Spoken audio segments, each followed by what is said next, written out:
system, society, and teenagers in our community? The funding is having multiple effects on the community, one of which the Florida Department of Education passed a new revised plan to base funding on test scores. However, it's based on the rates as well of students leading up to 2018. Now, the problem with that is that, many kids come from different socioeconomic backgrounds. So the Florida Department of Education decided, okay, since the minorities are coming from backgrounds where they don't have any parents, where both parents live in a home, let's lower the standards for the minority students and raise the standards in predominantly white schools, which I can understand because kids that are coming from homes that are single parent, don't normally do as well as predominantly white schools. For example, the Asian students are given the standard of getting in the reading scores 90%. White kids 88%, Hispanics 81%, and blacks 74%. They're expected to get at their reading levels at that percentage or higher. Now in math, Asian kids are expected to get 92%, Hispanics 81%, and blacks 74%. And the issue with that is it sets, a precedent that's a little dangerous because I understand why the FDOE did that. However, it makes the students feel a little inferior to, other students. And that's an issue, which causes the kids to graduate high school, God willing they do graduate high school, and move on to college to have that mentality. Yeah, I'm only we're expected live to in get the ring. such and such level instead of getting, a level playing field. The solution to it is to level everything out and give all the kids the opportunity to excel at a balanced grade level.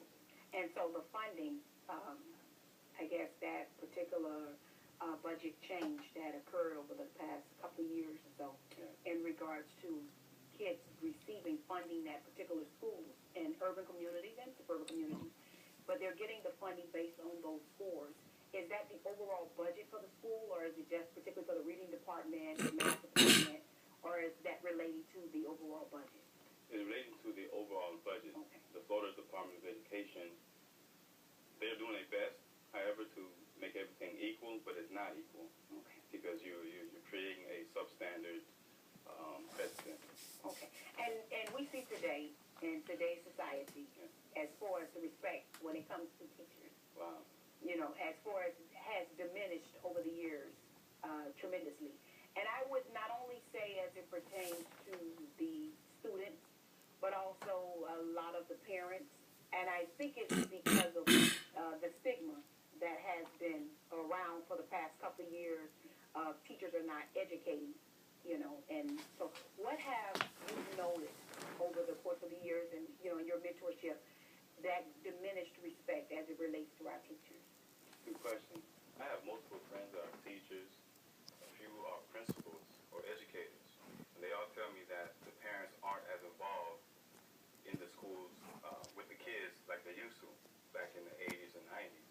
Now the parents are really teenagers raising kids. And they're not really installing that respect and honor that the teachers do deserve. Teachers haven't really received a raise recently. It's my opinion that the teachers, their attitudes are reflected on their income. If the teacher isn't paid the expected amount of money, I believe it is affecting the way they teach the kids, and the kids are receiving that, and they're acting up. And besides the fact, kids aren't really even feeling safe in schools right now, to be honest. So it's sort of hard for them to focus. But I believe the teachers and parents work together, then we'll have a beautiful relationship. But they're just expecting too much from the teachers, and they're not getting paid enough. And parents can do that by getting more involved with maybe PTAs or some other volunteer services at their children's school, and to have their presence there at school as well. Yes, the teachers need the help. They can't be teachers can't be the parent. They can't be the mentor and the counselor all at the same time. The parents have to be involved. Unfortunately, parents are working a lot. They're trying to make the ends meet and things like that. And unfortunately, it's affecting the educational system as a whole. Okay. And talking about the educational system, system. You mentioned earlier in regards to the funding and a lot of, students, I guess, in those urban schools or urban communities, leaving high school, transitioning into college. How many black males transition are, because I know you're out and you're mentoring, you're helping out in the community. How many, as far as transitioning into college out of those particular high schools?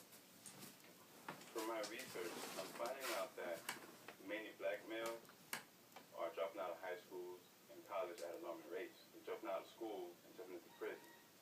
Even though in the youth population, black students are 15%. However, they represent 60% of the youth that are incarcerated. So they're not transitioning well at all. Wow. That's a great number, 60%. Right. That's alarming. Yeah. Very alarming. Very alarming. How can we improve that graduation rate? One way, that's a great question. One way to do that is by having, in middle schools even, have the kids go on college tours. Because a lot of the students, they don't even make it to high school, whatever the case may be. But let's catch them while they're in high school, plant those positive seeds so they can see their future and knowing what is the result of their decisions. Do they want to be an institution of education, or do they want to be an institution of incarceration? Okay. So what is it that you do within your organization to help these young men, or some young women as well, teenage girls that are struggling, because of environment? And I think a lot of things that our teenagers are going through today are because of the environment in which, their environment is not conducive to the lifestyle they desire to live. Like you said, if they're not in an environment that promotes education, promotes college, it's not just from the school basis, as we mentioned, but also from the parental basis. Right. So what is it that you do, or how do you help the community as far as or what can be instilled in our children to help those that's in that environment still yet pursue after education, pursue after, the higher levels of education, college or whatever, instead of becoming, in that 60% of those that are incarcerated? Yeah. I'm involved in several different organizations, but one of the best organizations that I'm part of is called the MLKCC, Martin Luther King Celebration Committee. And what we do, we create many different community-based events. If not, we sponsor them or volunteer in those events. And as far as mentoring, we attend different schools, speak to the kids, see how we can get involved, and we teach the kids that greater is the one that serves. So we teach them to serve their own communities and to understand that we all have to play a part if the community is going to become a better place. And also HALO, which is Haitian American Leadership Organization, we're getting ready to have a brain bowl where we involve all the South Florida kids to participate in this brain bowl to, test their knowledge and to make them study and learn how to work together in order to win. Okay. And Mr. Kevin, you're a pretty young man yourself. Thank you, ma'am. You're a young man, so I'm pretty sure that, in your days of school, high school or whatever, just growing up in society, there were peer pressures around you, So how do you help young men or young people that are dealing with this issue of peer pressure today? Peer pressure is a matter of confidence. If you're confident in who you are, you know that you're a queen, you know that you're a king, that you're just not going to succumb to anything just because everyone else is doing so. So if we're able to increase their confidence, then we can stop them from getting involved in peer pressure. Teach them to love themselves. One thing that I've also realized in my mentorship is to speak to the parents. The parents have to know they have to speak to the kids with love.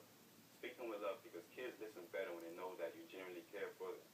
And if they don't see that, they don't sense that, then their ears are closed and they're not really going to listen to what you're trying to say.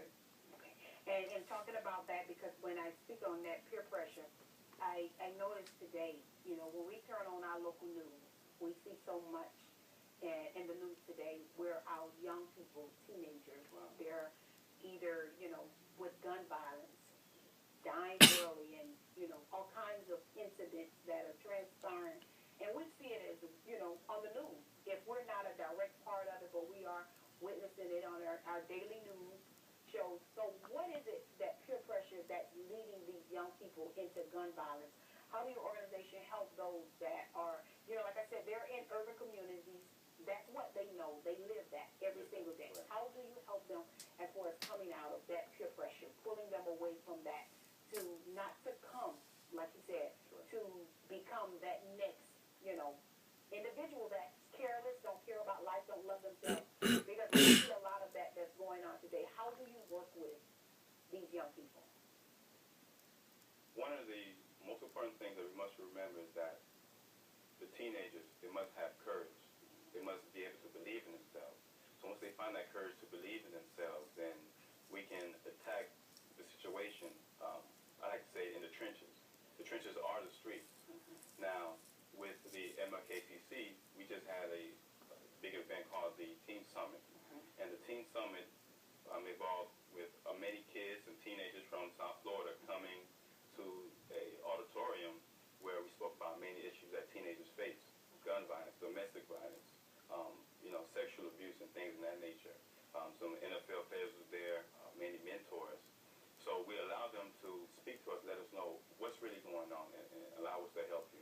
Because if we don't listen to them, there's no way we can help them. So they're going to always succumb to, the peer pressures of the world. However, if they can change the environment and see their future, then, it's going to be a beautiful thing in the future. Well, we're closing in on our time today, Kevin. So I want you to just look into the camera and share with our viewers that's watching, because you mentioned some great things in regards to the MLK annual summit that you have, and you're promoting and big on mentorship. Right. So if you can just leave your contact information where a single mother may be watching and has a teenage son or a teenage daughter that needs that mentorship help, you can leave that information where they can find it. Yes, for more information, you can go to the website, thecouragetobelieve.com, or you can also email me from the website to get more involved in what's going on and the events that I'm involved with. Okay, and is there a telephone number that they can reach you at? They can reach me at 954-263-8223. Okay. So again, Kevin, thank you so much for joining us on this segment of Join Our Town. You share some critical and vital information as it relates to our teens and young adults today that's facing peer pressure. I love the mentorship, and I truly believe, a firm believer, that if you have teenage kids, especially as you mentioned with single-parent homes, need that mentorship. So, parents, get your children involved, get your young teens involved with a mentorship program that they can receive. They got the wrong website. Well, Kevin said the wrong website. Them out of those environments that is not conducive to a righteous living. In other words, the right way of doing things in life. So again, thank you so much for joining us on this edition of Join Our Town. It's been great. I've been your host, Lakeisha Carville. Please stay tuned, and we'll be right back with more. Thank you again for watching this edition.